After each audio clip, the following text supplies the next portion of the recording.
Hello friends, આજે આપણે બનાવીશું પંજાબી સ્ટાઇલ બટેટાનું ગ્રેવીવાળું શાક, જેને બનાવવું ખૂબ જ ઇઝી છે. તો ચલો બનાવીએ. હવે સૌથી પહેલાં મેં અહીંયા મીડિયમ સાઇઝના 6 બટેટા લઈ લીધા છે, 6 થી 7. અને હવે આપણે સૌથી પહેલાં આની પીલ ઉતારી લઈશું પીલરની મદદથી.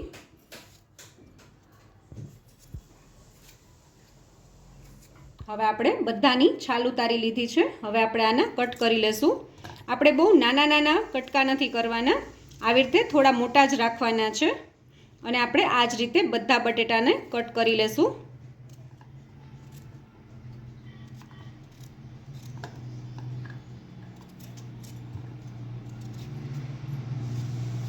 હવે આપણે સમારેલા જે બટેટા છે એને કોટ કરી લેશું મસાલાથી.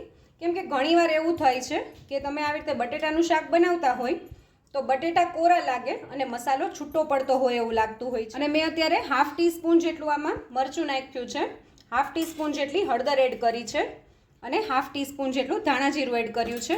અને હવે આપણે બધું સરસ રીતે મિક્સ કરી લેવાનું છે. તમે આવી રીતે બટેટાનું શાક બનાવશો તો તમારા બટેટા એકદમ સરસ મસાલાવાળા જ રહેશે. સૌથી પહેલાં આપણે થોડું તેલ લેશું પેનમાં. હવે આપણું તેલ જે ગરમ થઈ જાય એ પછી આપણે જે મેરિનેટ કરેલા બટેટા છે એને તેલમાં થોડા સેલો ફ્રાય કરી લેશું. આપણું તેલ સરસ ગરમ થઈ ગયું છે. હવે આપણે બટેટાને એડ કરી દઈએ.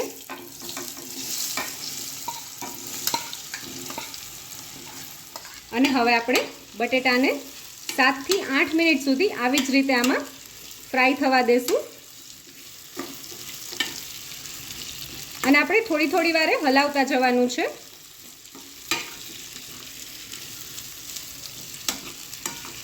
આપણે બટેટાને 1 થી 2 મિનિટના અંતરે આવી રીતે હલાવતા રહેવાનું છે.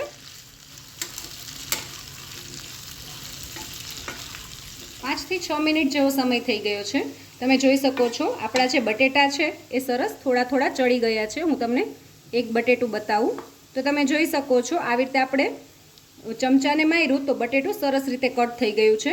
તો પણ આપણે 1 થી 2 મિનિટ સુધી બટેટાને ચડવા દેશું. અને આ સમયે આપણે 2 મિનિટ માટે આમાં ઢાંકણ ઢાંકી દેશું. અને ગેસની ફ્લેમ આપણે મીડિયમ જ રાખવાની છે. અને હવે આપણે ઢાંકણ ઢાંકીને બટેટાને 2 થી 3 મિનિટ સુધી ચડવા દેશું, જેથી કરીને એકદમ સરસ ચડી જશે. 2 થી 3 મિનિટ થઈ ગઈ છે. હવે આપણે ઢાંકણ ખોલીને જોઈ લઈએ. તમે જોઈ શકો છો આપણા બટેટા એકદમ સરસ રીતે ચડી ગયા છે. હું તમને એક બટેટું દેખાડું તો તમે જોઈ શકો છો એકદમ સરસ ઇઝીલી આપણું બટેટું કટ થઈ ગયું છે. અને હવે આપણે ગેસની ફ્લેમ બંધ કરી દઈશું અને શાકનો વઘાર કરી લઈશું. એ પહેલાં આપણે આ બટેટાને કાઢી લઈશું. મેં બધા બટેટાને કાઢી લીધા છે અને આપણે આ જ પેનમાં શાકનો વઘાર કરી લેવાનો છે. હવે આપણે આમાં 2 ટેબલસ્પૂન જેટલું તેલ એડ કરશું.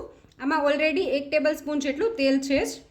આ શાકમાં થોડો તેલનો આપણે વધુ ઉપયોગ કરશું. જો તમને તેલ થોડું ઓછું ગમતું હોય તો તમે થોડું ઓછું નાખશો તો બી ચાલશે. હવે આપણે તેલમાં થોડી રાઈ એડ કરશું. હવે આપણું તેલ ગરમ થાય છે ત્યાં સુધીમાં આપણે આમાં નાખવાનો મસાલો તૈયાર કરી લેશું. હવે સૌથી પહેલાં મેં અહીંયા એક વાટકીમાં 3 ટીસ્પૂન જેટલું દહીં લઈ લીધું છે. અને મેં આ મોળા દહીંનો જ ઉપયોગ કર્યો છે. હવે આપણે આપણા જે દહીં છે એમાં મસાલા કરી લઈએ. તો મેં અહીંયા 1.5 ટીસ્પૂન જેટલું મરચું એડ કર્યું છે.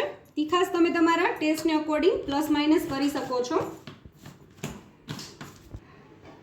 1 ટીસ્પૂન જેટલું ધાણા જીરું એડ કર્યું છે. હાફ ટીસ્પૂન જેટલી હળદર એડ કરી છે અને સ્વાદ અનુસાર મીઠું એડ કર્યું છે. અને હવે આપણે આ બધું સરસ રીતે મિક્સ કરી લેશું.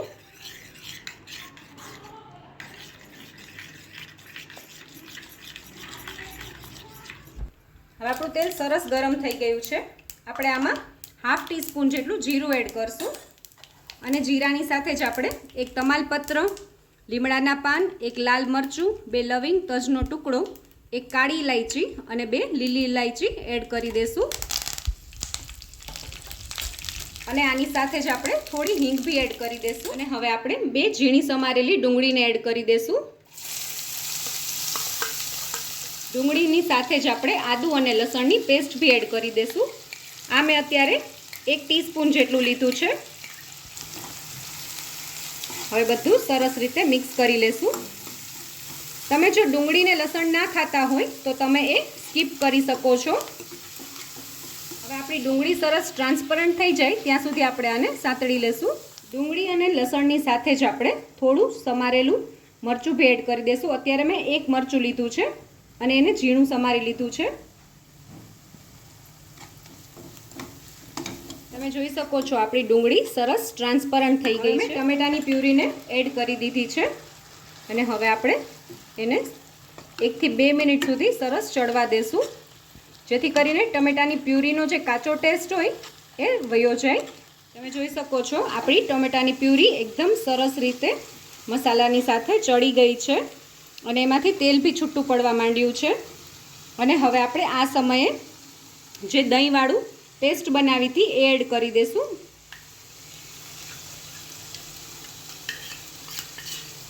હવે આપણે આ જે મસાલાવાળું દહીં છે એને મિક્સ કરી લઈશું ગ્રેવીમાં.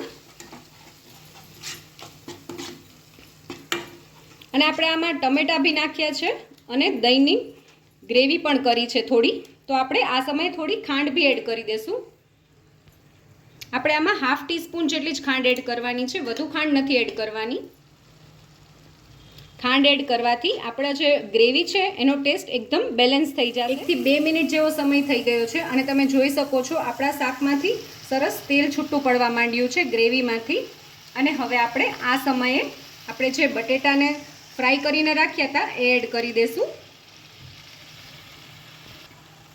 અને હવે એની સાથે આપણે થોડી ઝીણી સમારેલી કોથમીર બી એડ કરી દઈશું.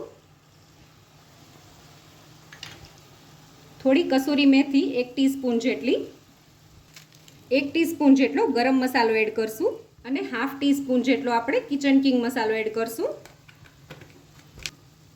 અને હવે આપણે બધું સરસ રીતે મિક્સ કરી લેશું. અને હવે આ દહીંવાળી જે વાટકી છે એમાં આપણે થોડું પાણી એડ કરી દઈશું અને એકદમ સરસ રીતે આ બધું પાણીને દહીંની સાથે મિક્સ કરી લેશું, જેથી કરીને બધો મસાલો પાણીમાં ભળી જાય. અને આ આપણે આની ગ્રેવી માટે યુઝ કરશું, થોડો રસો કરવા માટે. આની સાથે થોડું પાણી બી એડ કરી દેશું.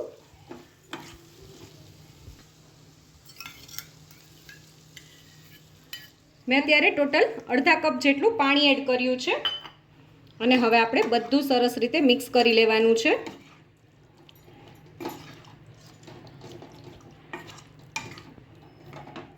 હવે આપણે શાકને 2 થી 3 મિનિટ સુધી ઢાંકણ ઢાંકીને સરસ રીતે ઉકળવા દેશું, જેથી કરીને રસો એકદમ સરસ શાકમાં ભળી જાય. 1 થી 2 મિનિટ જેવો સમય થઈ ગયો છે. તમે જોઈ શકો છો એકદમ સરસ આપણો રસો આમાં ઉકળી રહ્યો છે અને આપણું શાક થઈ ગયું છે સરસ. અને હવે આપણે ગેસની ફ્લેમ બંધ કરીને શાકને સર્વ કરી લઈએ. તો તૈયાર છે આપણું પંજાબી સ્ટાઇલ બટેટાનું ગ્રેવીવાળું શાક.